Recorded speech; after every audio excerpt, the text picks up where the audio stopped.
Anyway, hello, my name is Dennis Carmen, and I am really honored and blessed to be the President and CEO of the United Way of Greater Plymouth County. I am so happy that all of you are here. You cannot begin to imagine. We have a great program. We're going to march through it fairly quickly, and we're going to be asking you to please stand and join with me in the singing of the national anthem. Oh, say, can you see by the dawn's early light what so proudly we hailed at the twilight's last gleaming, whose broad stripes and bright stars through the perilous fight o'er the ramparts we watched were so gallantly streamed, and the rocket's red glare, the bombs bursting in air, gave proof through the night that our flag was still there. Oh, say does that star-spangled banner yet wave o'er the land of the free and the home of the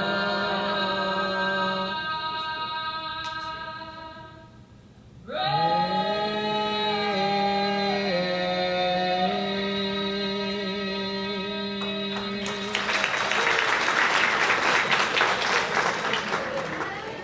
That was truly an inspiring. Thank you for joining in.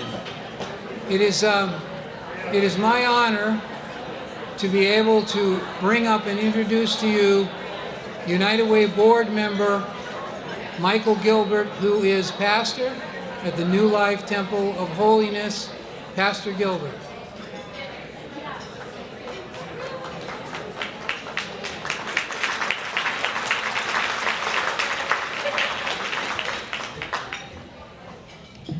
May we bow our heads.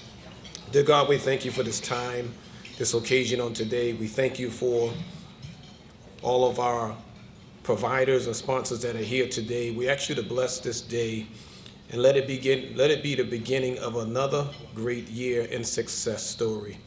We ask you to bless every sponsor represented here, as I call them, both Abington Bank, Cape Cod 5, National Grid, UPS, Eastern Bank, Capital Lease Group, Bluestone Bank, Bridgewater State, dear God, Lynch & Lynch, Virtual Health, Signature Health, SCU Credit Union, Cushman Insurance, Wells Fargo. As I call them aloud, I pray that their storehouses never run empty, but you restored them for all that they have done to this community and all of us that are here today. And let us all say amen.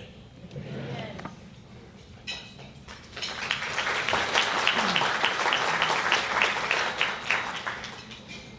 You might have guessed it when I'm down here next to what appears to be a guitar. And going to be asking you, I'm not sure if I'm pointing this the wrong right direction. Before we begin, I want to first introduce and have stand and recognize our employees at the United Way of Greater Plymouth County and the Family Center. They could all stand up there, mainly in this table back here. But if you haven't met these people, they are the most dedicated and wonderful staff that we could possibly have. They do some tremendous work, and they know what many of you, our community partners, know and our supporters know, is we're facing some very challenging times.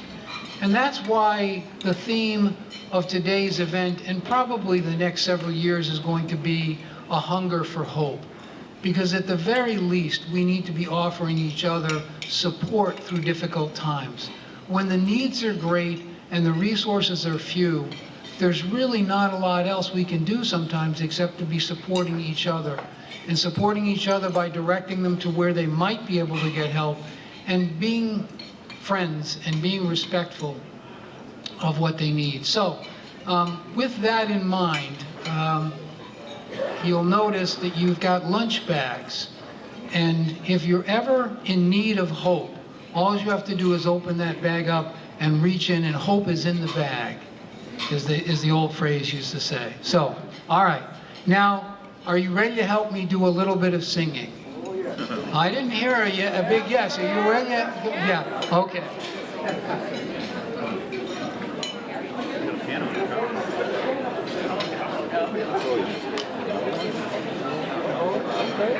Okay, now, I have to tell you that I actually went through the trouble of ordering a cowboy hat for this, and I wanted a denim one because I thought it would be cool, and what I ended up ordering was what looks like a powder blue fedora.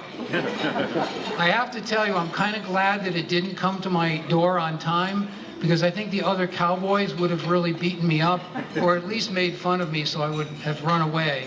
But in any event, this is a bit of a country song for those of you who are country music fans. Don Williams sang this song a number of years ago. But tomorrow, my wife and I will be celebrating our 43 years of marriage. Thank you. And so part of this song was meant to be a celebration of that. But more than that, the first line of the chorus of this song is so critical. You are my bread when I'm hungry. That is so literally true today with so many people who are struggling, trying to make ends meet. And in my life story, some of you know this, my dad was an active alcoholic for most of my years. And there was a time when I was 7 or 8 years old, and and I unknowingly said to my mother, "Do we have enough groceries?" I didn't realize what a profound effect that would have on my mother. She teared up, was heartbroken. Not because I had done anything wrong, but because it was the reality of where we were, and we were struggling, and we did struggle through a lot of our early years. Thankfully, my mom and other support systems were in place. My brothers and I got taken care of, and it's a bit of a success story in spite of it all. But this first line of this song really means a lot to me. So I'm going to ask you to help me with the chorus, and we're going to do it several times throughout the song. So hopefully this will not be too hard. But it goes like this. You're my bread when I'm hungry. You're my shelter from the troubled wind. You're my anchor in life's ocean, but most of all, you're my best friend. Let's try this. You're my bread when I'm hungry. You're my shelter from the troubled wind. You're my anchor in life's ocean, but most of all, you're my best friend. You place gold on my finger. You brought me love like I've never known. You gave life to our children, and to me a reason to go on. This is your part. You're my bread when I'm hungry. You're my shelter from the troubled wind. You're my anchor in life's ocean, but most of all, you're my best friend. When I need hope and inspiration, you're always strong when I'm tired and weak. I could search this whole world over and you'd still be everything that I need. You're my bread when I'm hungry. You're my shelter from the troubled wind. You're my anchor in life's ocean, but most of all, you're my best friend. You're my bread when I'm hungry. You're my shelter from the troubled wind. You're my anchor in life's ocean, but most of all, you're my best friend. Give yourselves a round of applause.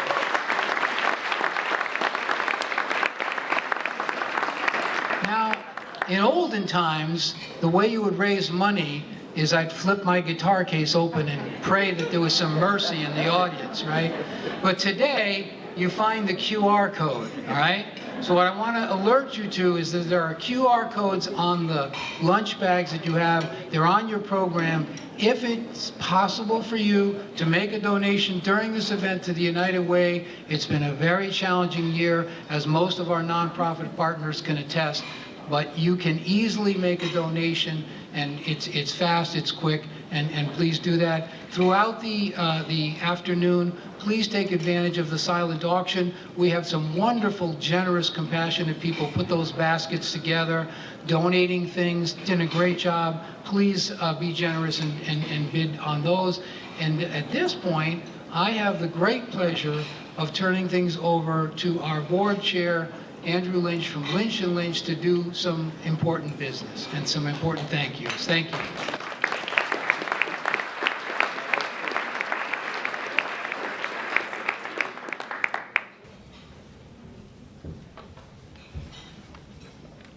Hello, everyone. So I've known Dennis for decades at this point, I think, and I see how hard he works. He puts his heart and soul into the work. One of the most vulnerable things one can do. Good? No. Louder! All right, everyone. Is that better? All right. I'll never get the crowd participation that Dennis gets, but what I was saying is I've known Dennis for decades, and I've seen in the last 8 years or so, since I've been involved in the board, the heart and soul that he pours into this work. I think one of the most vulnerable things one can do as a non-performer is play a guitar in front of hundreds of people, and Dennis does it every year. So I'm going to do it again. Round of applause for Dennis Carmen, please.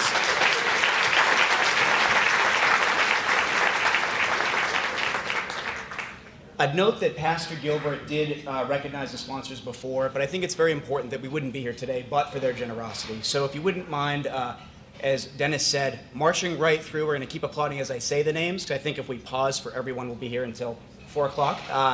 First, we have Abington Bank, we have Bluestone Bank, Cape Cod 5, Cushman Lease Group, Capital Lease Group, Cushman Insurance Group, Eastern Bank, Lynch & Lynch Attorneys. Thanks, guys, for showing up today. National Grid, Rockland Trust Bank, Signature Healthcare, SCU Credit Union, UPS, Vitra Health, and Wells Fargo Advisors. Thank you all so much for your generosity. We also have had a special partnership with Bridgewater State University. They've been hosting this meeting for, I think, over 10 years at this point. It's a remarkable donation. At this time, I'd please like to welcome Vice President for Planning and Strategy and Chief of Staff, Denise Leuenberger. Please.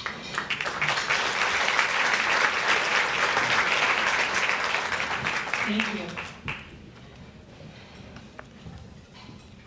Good afternoon, everyone. Welcome to Bridgewater State University. We are truly honored to host United Way of Greater Plymouth County's 103rd annual meeting, especially under the powerful theme, A Hunger for Hope. On behalf of President Clark and our entire campus community, I want to extend a warm welcome to United Way's incredible sponsors, supporters, and community partners who are gathered here today. Your presence in the room represents the strength of collective impact and the power of hope in action. At BSU, we're very proud of our partnership with the United Way. Their mission to advance the common good by focusing on health, education, financial stability, basic needs, and racial equity aligns so much with our core values as an institution. These 5 pillars are daily commitments, and we see them reflected in the lives of our campus community and our students, many of whom are the first in their families to attend college. We know the power of education, but the true importance of it when supported by a strong and healthy community. That's why, as a public institution with a public purpose, we are committed to giving back to our community through service learning, volunteerism, and local partnerships. We're honored to welcome today's keynote speaker, Erin McAleer, President and CEO of Project Bread, who reminds us of what's possible when communities come together to turn action into hope. Thank you for the work you do, the partnerships you build, and the futures you help create. We're honored to host you and proud to stand with you today.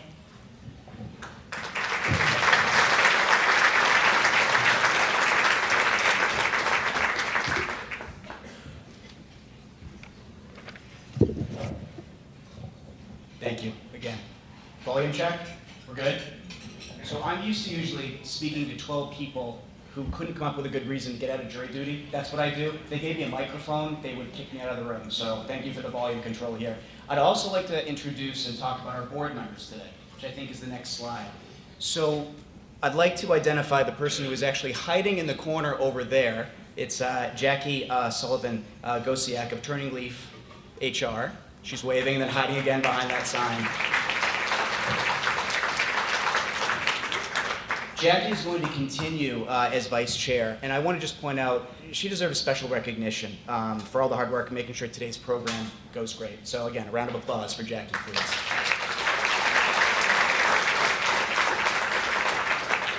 Continuing on as board treasurer is going to be Mark Moreau.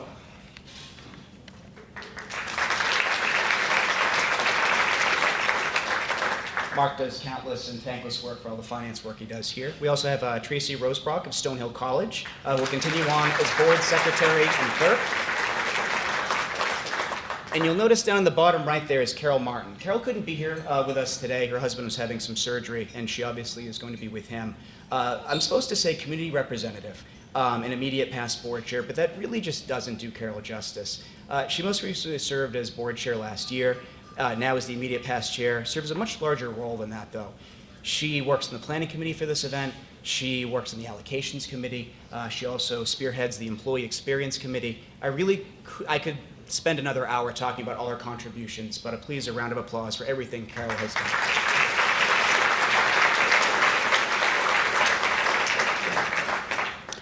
Our board also consists of all the individuals up on the screen, many member volunteers. I'm going to ask for all of them to stand so I can recognize them. We have Alyssa Alley, we have Ashley Bedard, Ashley Cummins, Joe Durham. We have Reverend Michael Gilbert, who spoke before. We have Michelle Favor, we have Nazreen Chablis, Darlene Silva, Peter Smith, Karen Watkins-Watts, and Mark Lindy, who is going to be stepping off the board this year. Thank you all.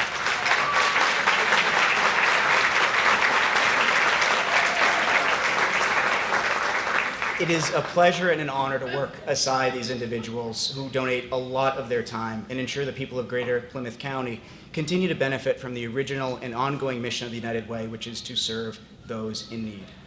So, next up, campaign awards. I'd like to introduce Scott Sanborn, Jared Rogers, and Jackie. No, Jackie's giving me a big head shake. She's not coming up.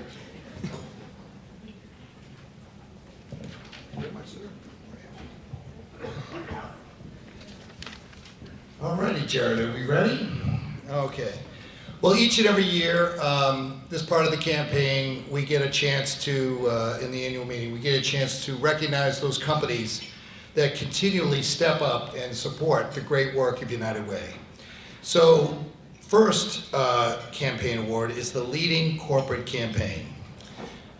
It's an award where we are announcing it to an incredible, impressive organization, and it's an organization that you regularly hear honored by United Way, deservedly so. I'm of course referring to Rockland Trust. This year, Rockland Trust is recognized for having the largest employee campaign. They are always committed to our communities and have been leading supporters of our United Way for many, many years. Their investment of resources and volunteerism each year creates a significant impact to the communities we serve together. A big thank you to the Rockland Trust team for your leadership, to your team for all your support and generosity, and congratulations. If a couple folks from Rockland Trust should come up to accept the award.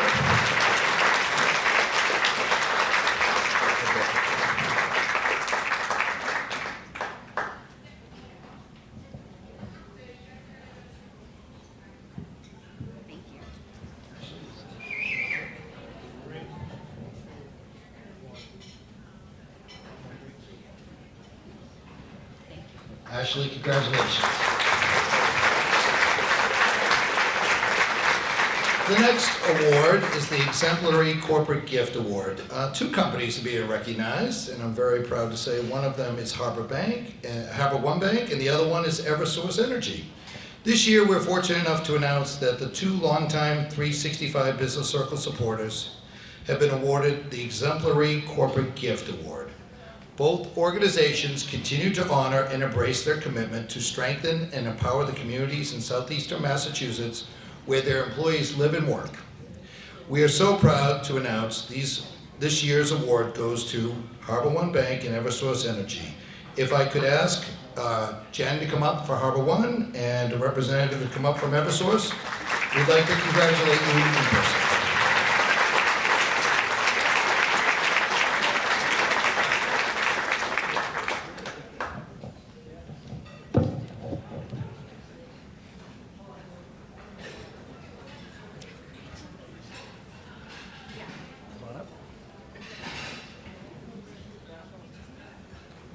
Come around this side.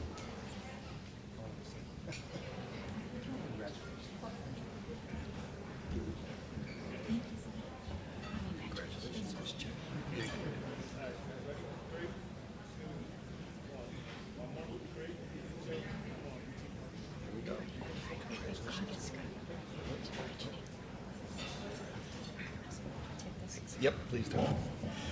Alrighty, and then the final award that I get to present is the Plymouth County Champion for Change. The Plymouth County Champion for Change Award recognizes a partner whose commitment, resources, and leadership added measurable momentum in caring for our communities. This year's award recipient, National Grid, has moved mountains, expanding opportunities, empowering and supporting local nonprofits, and helping families establish a more secure future.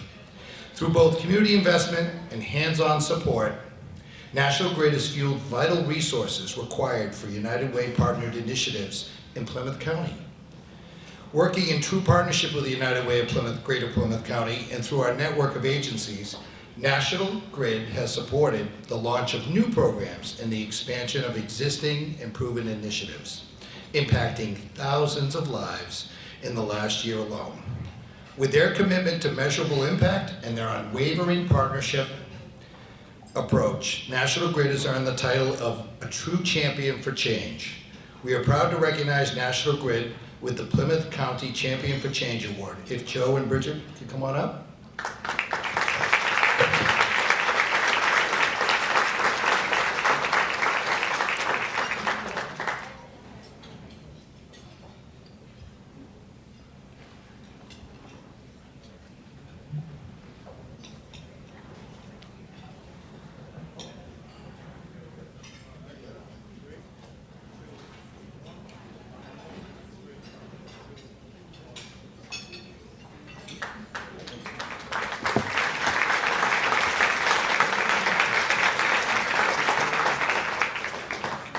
So I'm going to turn it over to Jared for a few more awards.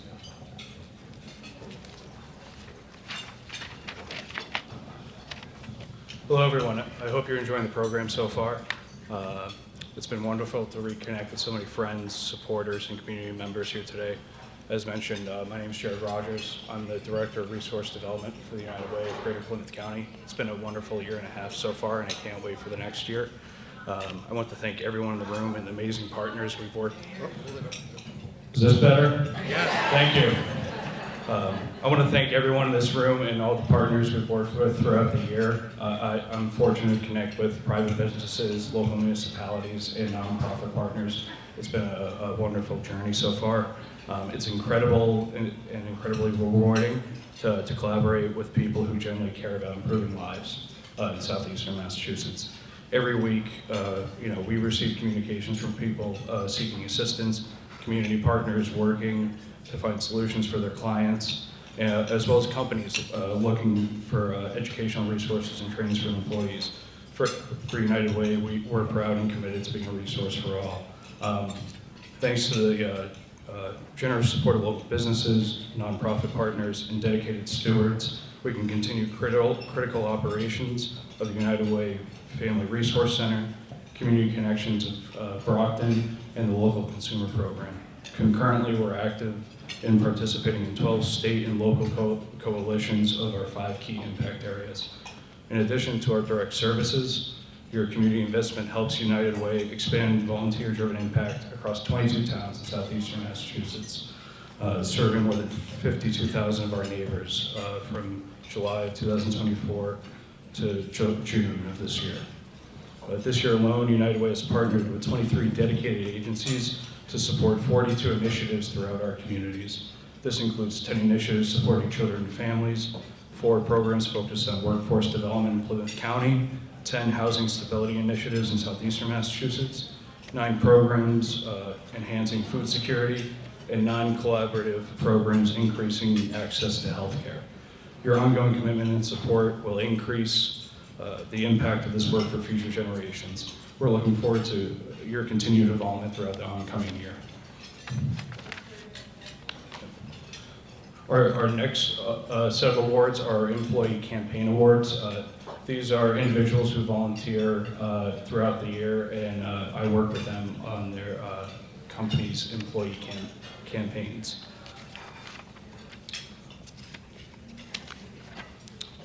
Our recipients for the Employee Campaign Coordinator Awards are from Sharon Crescent Credit Union, Darlene Silva, Bethany Suto, and Jim Gilmore, as well as Dean Rizzo and Russell Moore of the Arc of Greater Brockton. Please join me in commemorating their remarkable commitment. Our friends at SCU Credit Union and the Arc of Greater Brockton have not only consistently advocated for United Way and pushed forward our mission with their workplaces, they've also implemented new approaches to deepen engagement in this year's campaign. Through their outreach and storytelling, they have shared our message through their networks and unlock opportunities for community members. Their leadership and enthusiasm are taking us closer to a vision where all can flourish. Thank you, Darlene, Jennifer, Dean, and Russell, for everything you've done for United Way and your support through the campaigns this year. Come on.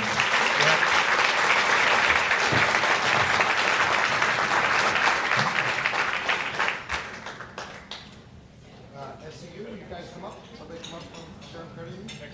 All right, here we go. Where's Darlene?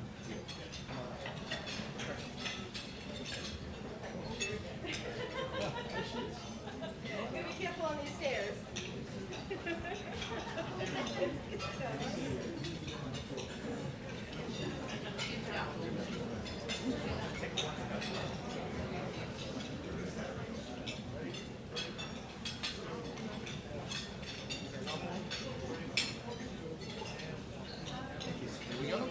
Congratulations, yes.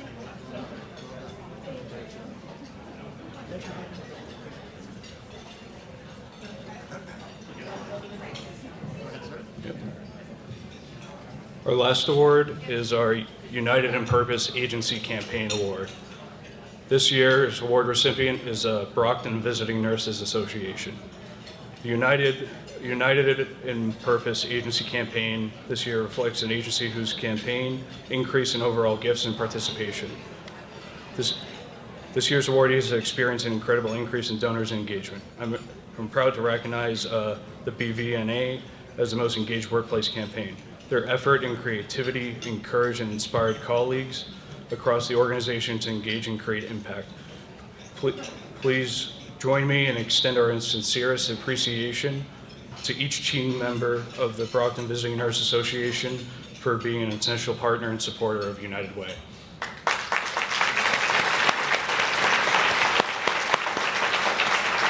Amy, if you'd like to come up.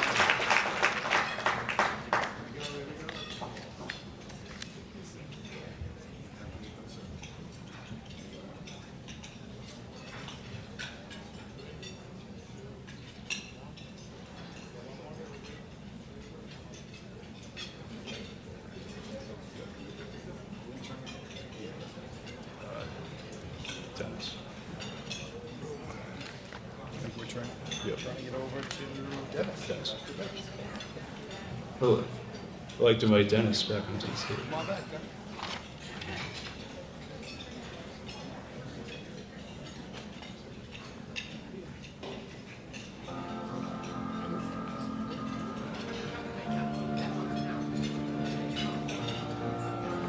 This could be the moment we've been waiting.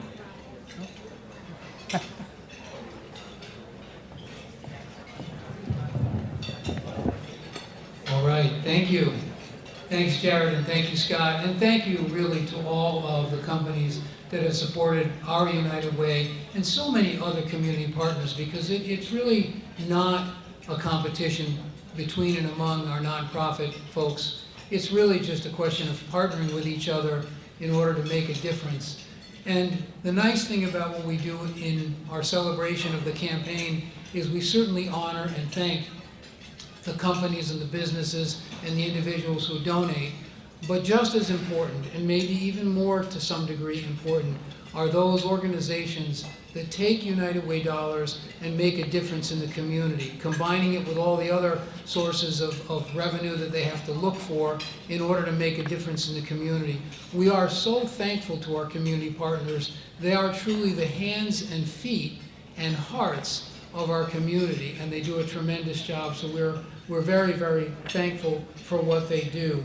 And at this point, before we go into the next presentation, I want to remind people the silent auction will close by the ending of the presentation. So if you haven't gotten up, take a quick spin to the silent auction table and make sure that you've got your winning bid in there. I understand there are some really cool things over there. I understand there's some alcohol over there. That's always good, right? There are some flowers in case you've forgotten to do the right thing around your anniversary time. Anyway, please take every effort to finish and make our bidding successful. At this point, we're going to put together, and you're going to have a speed reading course because the slides go by very quickly because there are so many good community partners that we deal with, 23 at this last year, and we're thanking you for that. Please pay attention to the good organizations that are doing the services day in and day out. Thank you.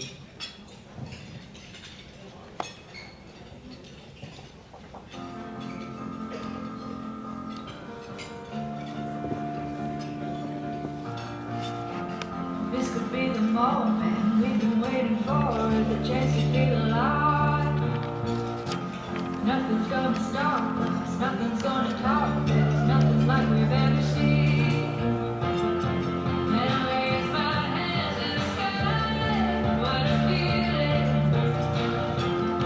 Does it feel like dancing high? We've got a feeling, time to feel it. This is where it all begins.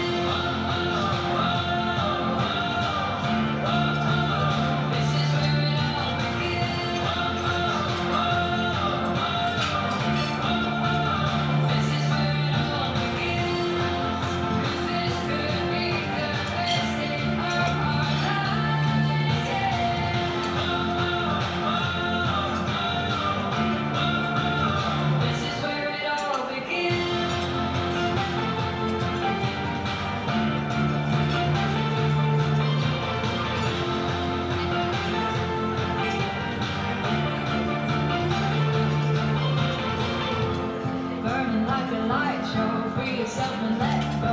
Time to see it all.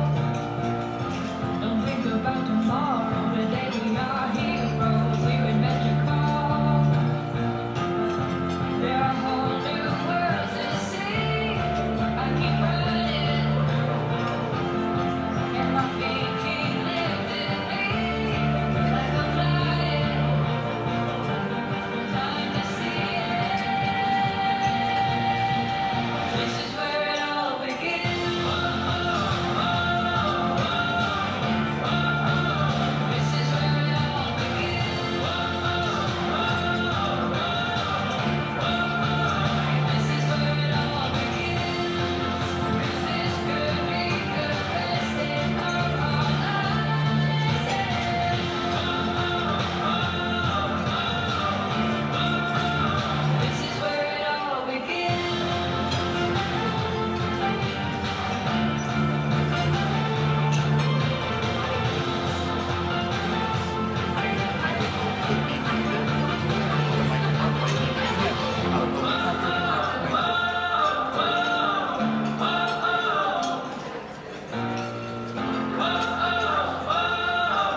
Please, thank you. I was going to say you already beat me to the punch, but I was going to say I wanted a special round of applause for our community partners who, like I said, day in and day out, provide amazing services with limited resources. We need to get better at getting and generating more resources so they can do the jobs that they know how to do. So again, round of applause for our community partners, please.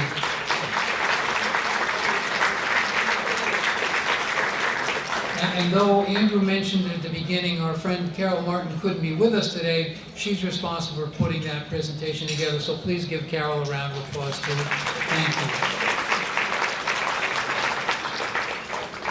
you. At this point in the program, we switch over to our community awards, and they're really very, very special this year, starting with the first one. We used to call this the Courage Award, and then we discovered that it was really more than just a person's courage, that to seek out help when you need it, to be able to ask for help, to be able to receive help, to be able to take the help that's offered and make a difference in your life and the life of your family is not simple. It's not easy. It does take courage. It does take a commitment and sacrifice. This year, what I'm going to do is I'd like to bring to the podium our new, very brand new director, Eric Bruder-Moore of the Family Center Community Connections. And also with him, Jacqueline Lopez, who is our family school liaison at the Family Resource Center, to announce this year's award of what we're calling the Resilience Award.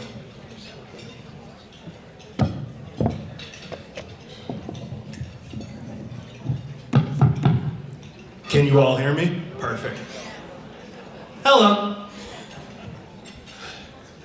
When Bruno Fernandez walked into the Family Resource Center, he was a devoted father seeking guidance after his young son, Ethan, was diagnosed with autism. With limited knowledge of available services, Bruno was connected with our school liaison, who supported him in understanding Ethan's IEP, building advocacy skills, and preparing for a successful school meeting. The FRC's quick, coordinated response, thanks to our strong partnerships, especially with in-house programs like CFCE, meant that Bruno and his family gained immediate access to critical resources, including developmentally appropriate playgroups and autism-specific supports. Recognizing the value of emotional growth in fatherhood, Bruno has also joined the 13-week Nurturing Fathers program, where he committed to learning strategies for nurturing nonviolent parenting. With FRC support, he accessed YMC recreational program funding for Ethan and was connected to ongoing community referrals. Bruno, alongside his wife Adeline and son Ethan, is a shining example of what's possible when families are empowered through timely, united, and compassionate support. His story illustrates not only the power of parental love and perseverance, but the success that blossoms when agencies collaborate seamlessly and uplift families. Resiliency is rooted in the courage to rise and the power to speak, not just for oneself, but for those who cannot yet speak for themselves. Bruno embodies this every step of the way. Please join in welcoming the winner of the Resiliency Award, Bruno Fernandez.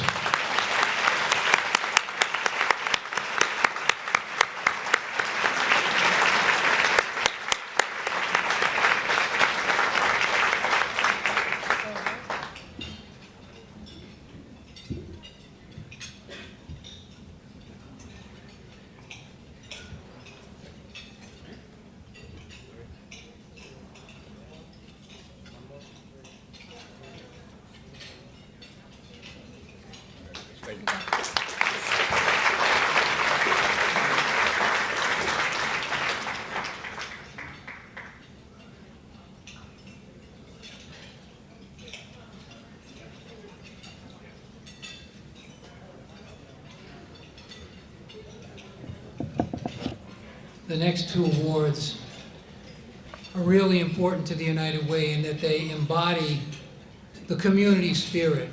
People who have volunteered for United Way in such a way that it's made an incredible difference.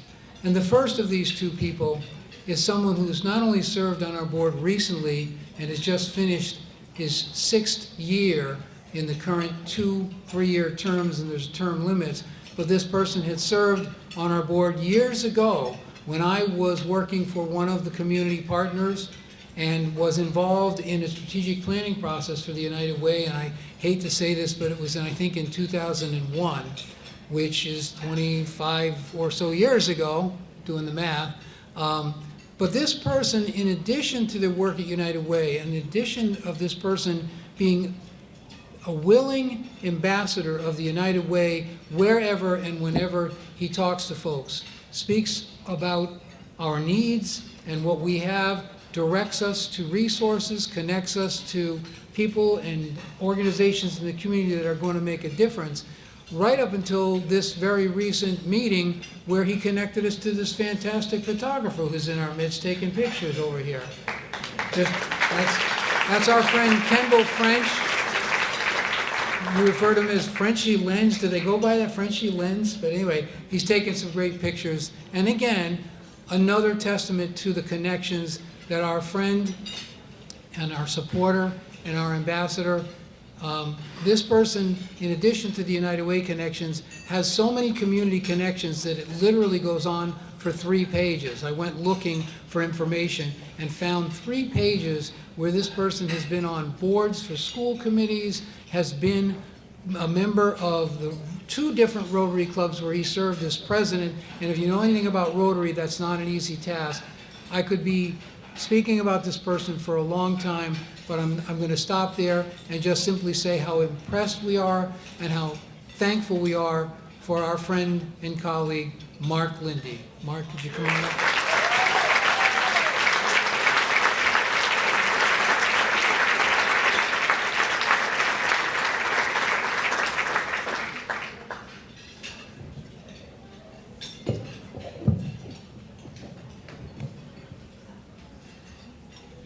Sure, I'm holding it up right side up. There we go.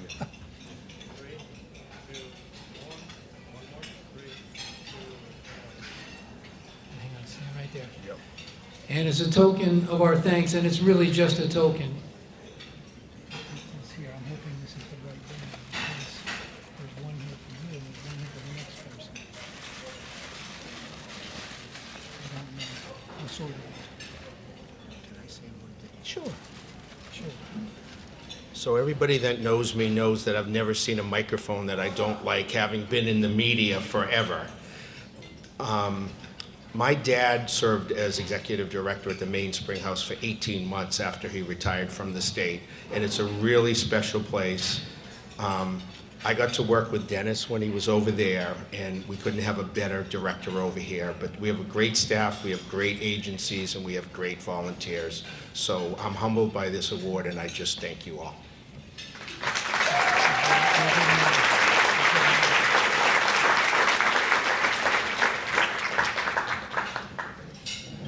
If you haven't guessed, look around the table that you're in and look up into the faces of the wonderful people who are here to support us and to support the work that you get to do because of all the efforts of everybody in this room. I can't tell you how thankful I am, and Mark reminds me of that. A lot of special people in this room. And our last reward recipient is clearly in this caliber as well. She is not able to be with us today, so we can talk about her, right? Actually, she is wonderful. Beth Chambers is the Vice President of Basic Needs at Catholic Charities. And for those of you who know Beth, I'm not going to tell you anything that you're going to be surprised by. She is retiring soon, but she has been with Catholic Charities for 30 years. She has been the chair of the agency executives of the United Way for the past 8 years. But every time you reach out to Beth, she's there at the other end with a calming voice, with good information, level head. Just she does fantastic things for the community.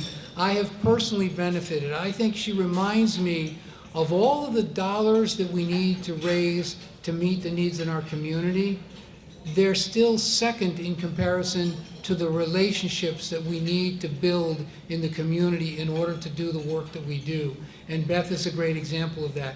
If any of you have ever dealt with some of the government programs, you know how confusing they are. FEMA among them. FEMA can be really challenging, very bureaucratic. Beth knows FEMA inside and out. A recent article that described Beth in her plans to retire identified her by her staff as saying she's the kind of person that should have one of those columns in the newspaper that says, "Ask Beth," because that's who she is. She knows and is willing to give people information. You remember those bracelets that used to say WWJD? Remember those? What would Jesus do? I think without committing blasphemy, I would say there should be bracelets for Beth saying WWBD, what would Beth do? Because she really is that kind of a person.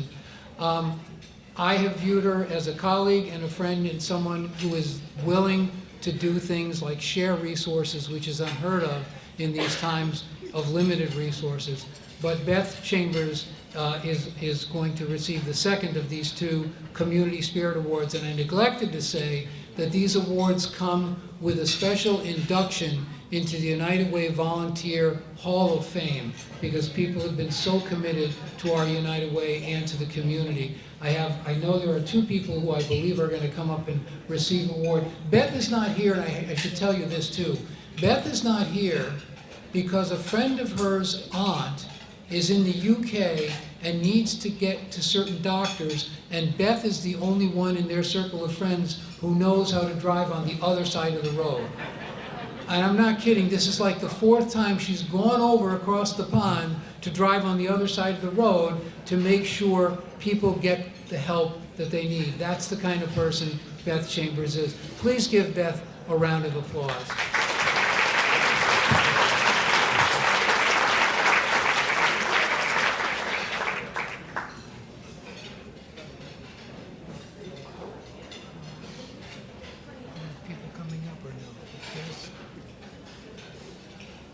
You have to help the visually challenged person. Do we have two people coming up? No? Perhaps not. Yes. Winding their way through the crowd. You have to drive on the other side. Yeah.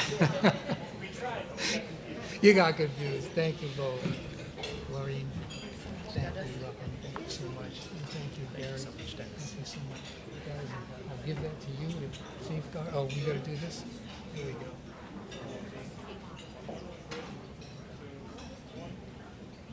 Thank you so much. Appreciate it.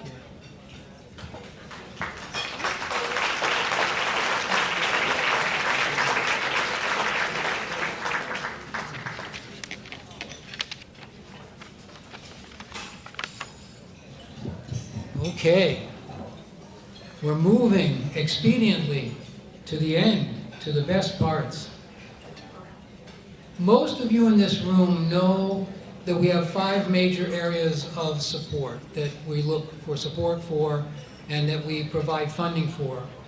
Housing and homelessness, access to affordable health care, support for children and families, support for people who are unemployed or underemployed, and of course, feeding our families. There are just so many people who are in need of help feeding their families.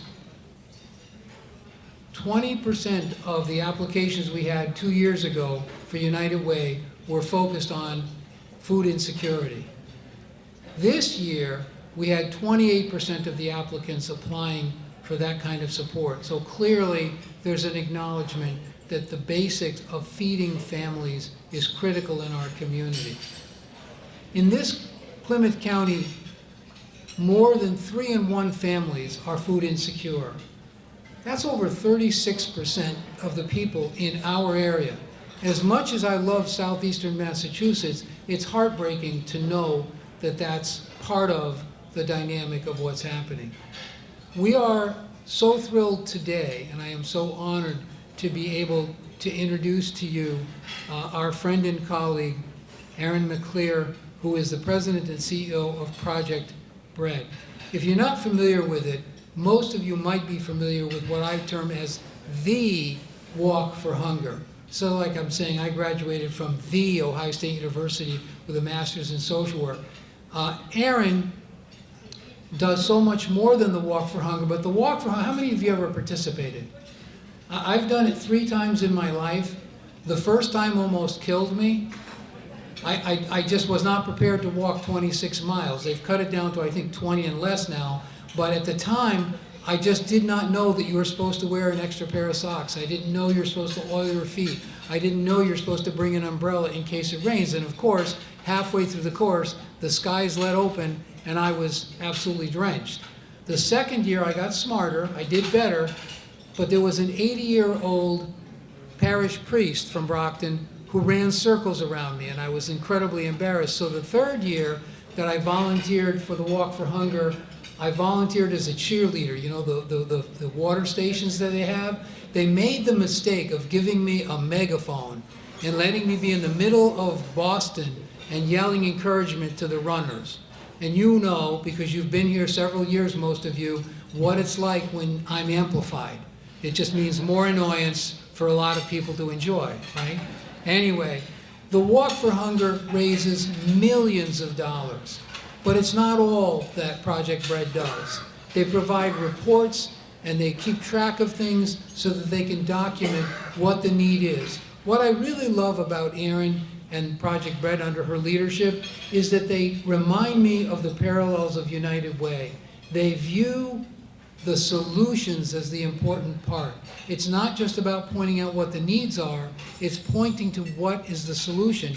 And I know it sounds obvious, but if we have people who are not secure about where their meals are coming from, we need to make sure they are. We need to make sure that people are fed. We should not live in a society where some of our members, our neighbors, are going hungry. There's something so wrong about that. In any event, I could talk about Project Bread and Erin, but I think it's better that you hear from her and her presentation, and we're just so thrilled to have Erin McAleer here, and I'm going to invite her to speak with you.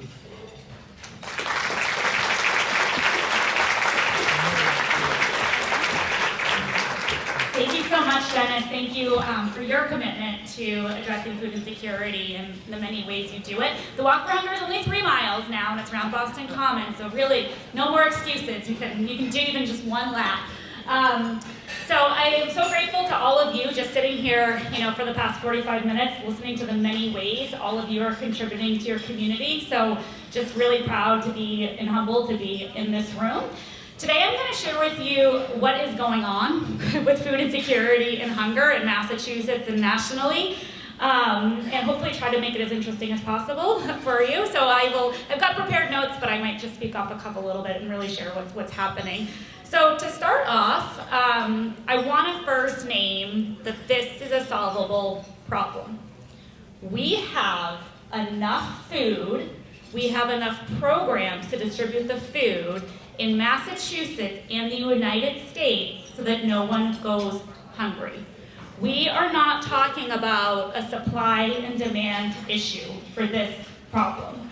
So I think it's important to name that we can absolutely solve food insecurity in our state and our country. I also want to name we have to, because we're already paying for it in so many ways.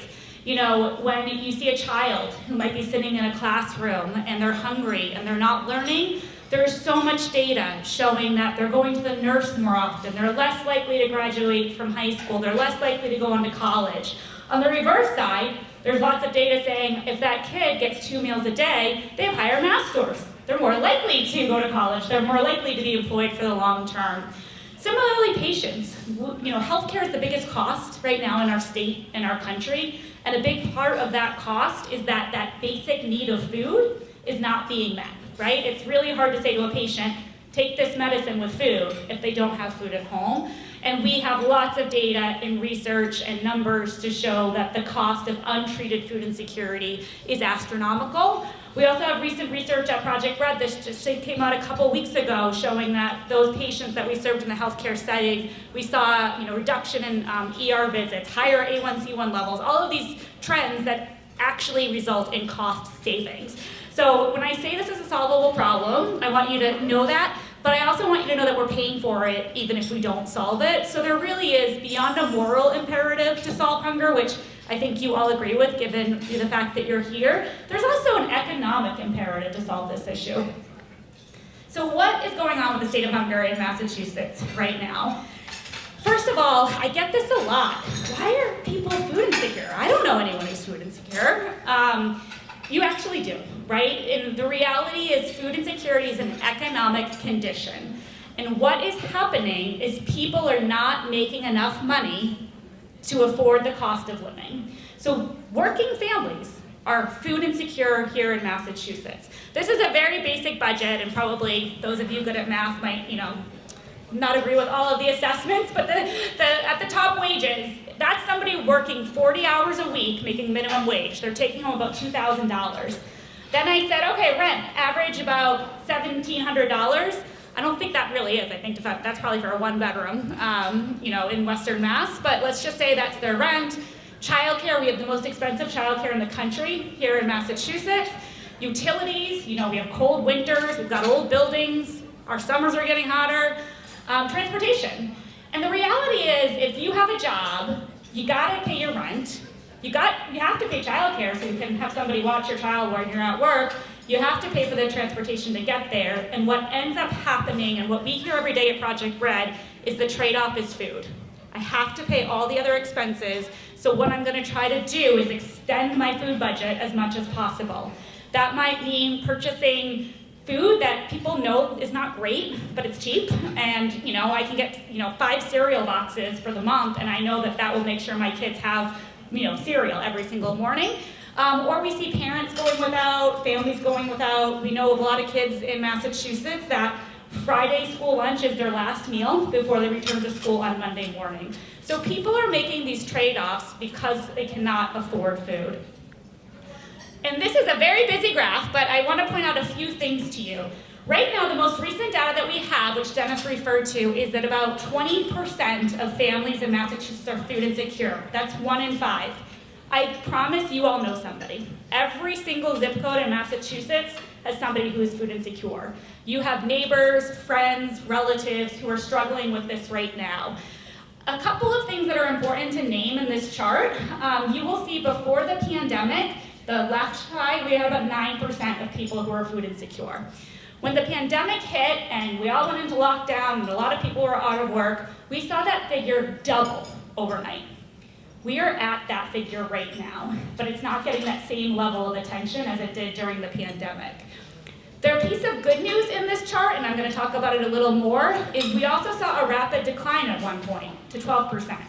That's when all of these federal programs were being put into place. Universal free school meals for every single kid in the country. The Summer Eats program, which Project Bread administers, was easy as possible for people to access. All these barriers were taken down because everyone said, this is a crisis, we all need to make sure nobody is going without.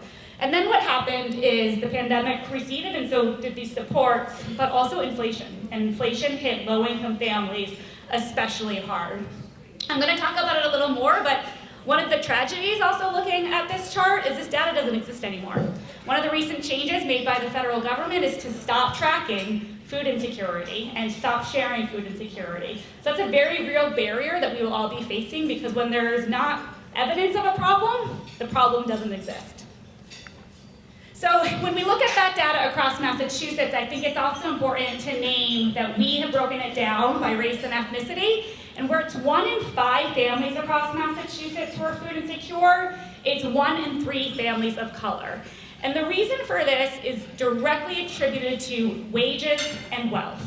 So when we talk about those jobs that just people are not making enough to get by, a lot of those are in the service sector. Home care workers, child care workers, those working in hotels, restaurants. And these positions are predominantly held by immigrants and people of color, and much more significantly underpaid than other positions. The other thing that happens in Massachusetts, and you all probably know this, is that housing is a major source of wealth. A lot of people in Massachusetts have accumulated wealth over the years because of housing. And there are huge inequities in who has been able to buy houses in different communities and accumulate wealth. So why it shows up in this graph is that if you're not making enough money, you're living paycheck to paycheck, and if you don't have any wealth, a crisis like a spouse getting cancer, or you losing your job, or your kids just needing you at home because they're going through an issue, you don't have any savings to rely on, and you quickly become food insecure and struggle to put food on the table. So I'm going to talk about solving hunger and why it's so important. I think a lot of you know this, but the federal nutrition programs, which are government acronyms and probably quite boring to talk about, are actually the programs that are right now feeding the most people in our country and in our state. So you can see them up here, but SNAP, which people often know as food stamps, school meals, people don't recognize that as an anti-hunger program, but it is. Summer meals, WIC, and the worst government acronym, CACFP, which is a program that provides meals for kids in daycare centers and after-school programs, and seniors in adult daycare centers. So just looking at the numbers, right now over 1 million people in Massachusetts are on SNAP. Today, 900,000 kids have access to free breakfast and free lunch. So again, when we're talking about the scale of the issue, you can see these are the programs that are feeding the most number of people. And there's a lot of reasons why they're really important. I just said it, the scale. For every meal from a food bank, SNAP can provide 12. They also don't depend on charity of individuals or volunteers. This was really apparent during the pandemic when people just couldn't go out there and distribute food. They're effective. There's so much research and data that shows that when kids get school meals or families are on SNAP, it actually helps break the cycle of poverty. Research is demonstrating that meeting that basic need breaks that cycle of poverty, so they are effective. They're person-centered. The SNAP program is really allowing folks to go to the grocery store and purchase food that's culturally relevant, or if they've got dietary restrictions or allergies. It's really about making sure people have choice, flexibility, and convenience. And they're economically efficient. So one, they address that issue that's causing this. People don't have enough money. They're relieving household budgets. But the second thing that's really important and really relevant right now is these programs actually put more money back into our economy. So when I go back to this is an economic issue, you should know that every dollar spent on SNAP is generating more economic activity than that dollar. It's actually resulting in more jobs in our communities. So cutting a program like SNAP, regardless of where you stand politically, that is an example of an economic policy that is going to actually reduce expenditures in our state and hurt our economy. So just one example of impact in action. As I shared, we have universal free school meals. It was signed into law in Massachusetts in August of 2023. And why these programs are so important is today 900,000 kids can access free breakfast and lunch.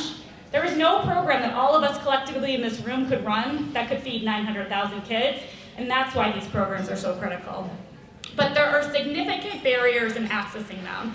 There's misinformation, people don't know they exist, there's stigma, it's just hard to, apply. And one example is, and we're facing it right now, is a lot of immigrants who are right now eligible. They are eligible for these programs. They're calling Project Bread. They're saying, I'm hungry, I can't feed my kids. And we know that they can access the program. They are scared because even though legally right now they are eligible and there's a program there that can help feed them, proposals are moving through Congress to put restrictions on who's eligible. So people are saying, you know what? I don't want to apply, because even though what I'm doing right now is, I'm legally present, I'm allowed to get this program, I don't want to find out down the road that somebody's going to come after me, even though what I did was legal. So in order to address those very barriers, it's really important in engaging people with lived expertise in this issue. So this issue in particular has always been really top-down. If you look back at government programs that were started, including a lot of the ones I just named to you, they were started because of surplus food. So it was really about, well, we have extra food, how do we get that to people? Or even by really well-intentioned people that wanted to come up with solutions. At Project Bread, I'll give a great example, is we launched a program in 2020, and we started reaching out to folks and saying, you're gonna get a medically tailored meal, and people called and were like, thank you so much. I don't have a refrigerator. And it was obvious, wow, our solution is actually not solving the problem. We need to make sure people have refrigerators before we start getting them meals. So there's a lot that happens in this particular space that tends to be very top-down, and that's why we've often had a mismatch in solving the issue of food insecurity. And one of the things that's so important for us to own and name and upend as we pursue those solutions.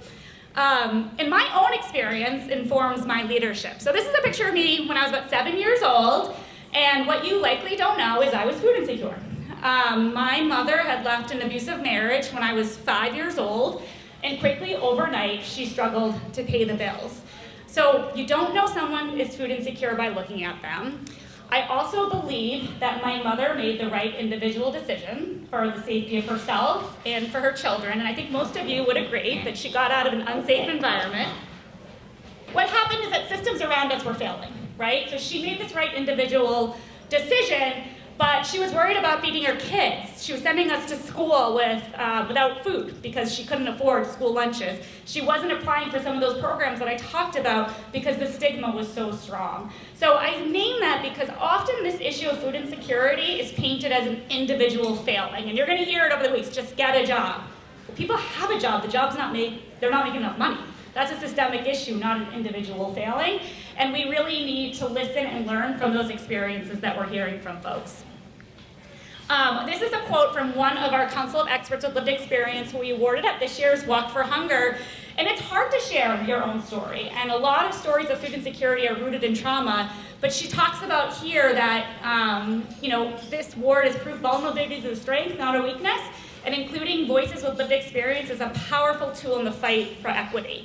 And just a few weeks ago, I was in DC with her and a number of other members, and we were on an elevator with a US Senator who said to her, wow, it's a lot harder to say things about people when they're not in the room. It's a lot harder to spread misinformation or just name prejudices or whatever they might be when you're not in the room. So it's really critical that people who are experiencing this issue are intricately involved. Because I always get to take the credit. I do want to give a shout out. My director, Adriana Mendez, Mendez Sheldon is here. Do you want to stand up, Adriana? There she is! I get to stand up here and take credit for the work, but she's the one that actually made all of this happen, and it's critical to the work that we're doing at Project Bread. So right now, meeting the moment, we are leading on a campaign called Make Hunger History. We started this work many years ago. Our goal is to end food insecurity once and for all, and we're doing it through a lot of different strategies. There's really exciting stuff happening here in Massachusetts. I mentioned the work in the healthcare space as just one example. We're integrating this issue into this healthcare space. It's being paid for with healthcare dollars. It's saving healthcare money. Again, an example of solving the issue and also making a business case to do it. So our team at Project Bread has organized a coalition of over 350 organizations that are working together across these pillars to really dig in and come up with solutions to lead on Massachusetts. But we also know that we're in a moment right now, right? There's legislation moving through Congress that threatens these very programs. So we're leveraging that coalition to change the narrative, to mobilize folks in the field, and to really just advocate against the very proposals that we know are going to be harmful. You know, just to give an example, talking about barriers, one of the changes that was proposed in Congress in the House of Representatives is simply about more paperwork, right? So not saying that this population is no more eligible, but you're going to have to demonstrate it more, right? You're a person with disabilities, you're an elder. Give us more examples of why you can't work. Or you're a waitress. We need more documentation about why didn't you get as much money last week? Well, it rained, and I work on Cape Cod, and people didn't show up to the restaurant.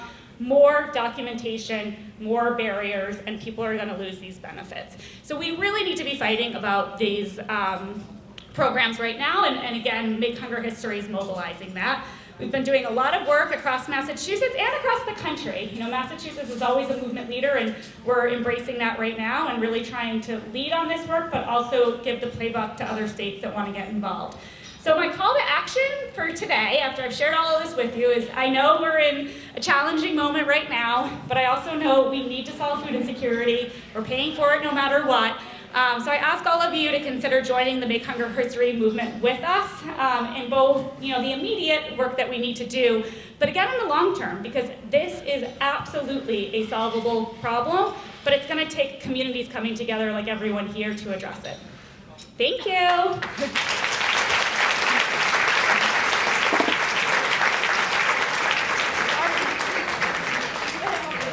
Happy to do it. Oh, thanks, Dennis. Thank you.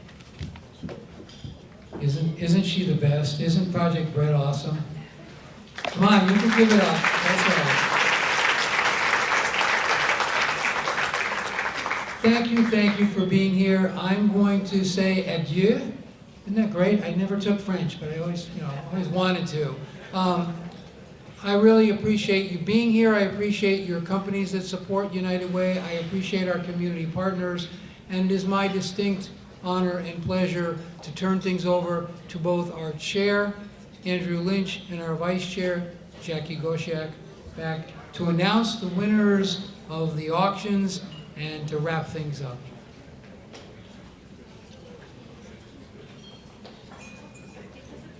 Thank you, Dennis. You're going to start? You can let me do it. They let me out from behind the curtain there, guys. Thank you, everyone, for coming today. We really appreciate it and all of the work that everyone does every day to support the community that we live in now, and to continue to build the structure, like Erin talked about, in other structures as well, to help our most vulnerable populations. For the silent auction winners, I'm going to just run through here. I need my readers to do it. Adriana, who I think we just got a good shout out for, is going to pick up the gardener's basket. Wonderful. My friend Andrew here is going to pick up the family game basket. There you go. The Red Sox tickets are going to go to Mary Driver. Am I right that one? Doug Smith is going home with the picnic basket. Someone's going to have to help Adriana out to the car for the floral arrangement as well. The bookworm basket's going to go home with Roberta Souza. Stephanie Kirkstead is going to take home the local goodies basket. Russell Moore is going to take home the day at the beach.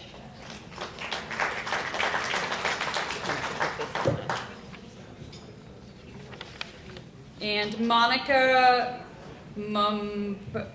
Burler, I'm so bad at names, by the way, sorry, is going to take home the wine basket from Plymouth Bay. One more, and the Spar basket is going to go to Eric Bruder Moore. And Paola Vergara is going to take home the pasta dinner basket. So our friend Peter Smith will be over there to help you guys check out, and we really appreciate everyone supporting us through this process as well. One more thing is there is a place setting at all of your tables. The person who has their birthday closest to June 30th, which is also the end of our fiscal year here at United Way, can bring that home with them tonight. I'm going to say on behalf of Andrew and I, we are thrilled. Would you want to do it? You go. You go. We were thrilled to have you here today, and we really appreciate all of your support, and enjoy the rest of the day. Thank you. Thanks, everyone. Take care. You're my bread when I'm hungry. You're my shelter from the troubled wind. You're my anchor in life's ocean, but most of all, you're my best friend. Let's try this.